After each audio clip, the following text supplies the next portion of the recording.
Hey, this is Nick, and if you're looking for March Madness brackets, well, I don't make my own because David Tyler already has created the best March Madness brackets for Excel. I will put a link to these in the description below. But what I wanted to show you today is I'm trying March Madness squares for the first time. Yes, this is just like Super Bowl squares. I've taken my new Super Bowl Squares Unlimited spreadsheet and I've made a couple tweaks to it, and I want to try out March Madness squares this year. So this works just like Super Bowl squares. You'll go put your names in, number of squares, or you can use drop down lists to select the names here. But just like Super Bowl squares, you'll use random numbers, put the names in, and then there's basically three ways I think you could play. You could have the same numbers for the entire tournament. You could change the random numbers for every round, or you could change the random numbers for every single game. First, pretend like you're going to keep the same random numbers for all the players through the whole tournament. So let's say we have the first game here. So instead of using quarters down here, maybe you go to, you could do game one and just do 1 through 64, or you could do round one, game one, whatever you want to do. The numbers have been generated, the names are in here. So whatever the higher seed Alabama versus, I don't know who they're playing off the top of my head because the bracket just came out not too long ago. So basically, for every game, you will hit the generate scoreboard button. I built this with flexibility in so that you can change the percent of payout for every round. So maybe the first round, maybe there's a winner, but it's a small percentage of the total pot. And then the next, each round, it gets increases the number of the percent payout.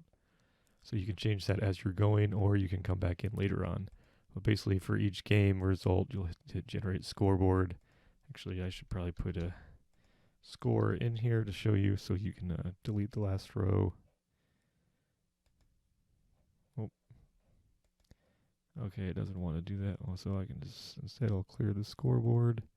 There we go. All right, let's generate scoreboard again. So this way the squares work, it takes the last digit of each teams. Kent State 6, Alabama 5, finds the square. Hey, I win, woohoo. So there's a lot of options in here, right? If you just want to do the single square, you just keep this toggle selected. Just like in the Super Bowl squares, you can select, diagonal squares, also get a percentage and so on. But I feel like if there's so many games, you probably don't need to do this. Like in Super Bowls or in football, you have 4 quarters, so maybe you want to do touching squares just to get more winners. But here in basketball, you're going to have a lot of games in this tournament, so I don't think you need to use those. Same with like reverse score, which would do the opposite score. It's your choice. Again, it's flexibility is built in. You can choose whatever options you want. So let's say that's game 1. Game 2 is some other team. I don't even remember. Purdue versus whoever they're playing. Generate scoreboard. So a different winner this time because the score is different.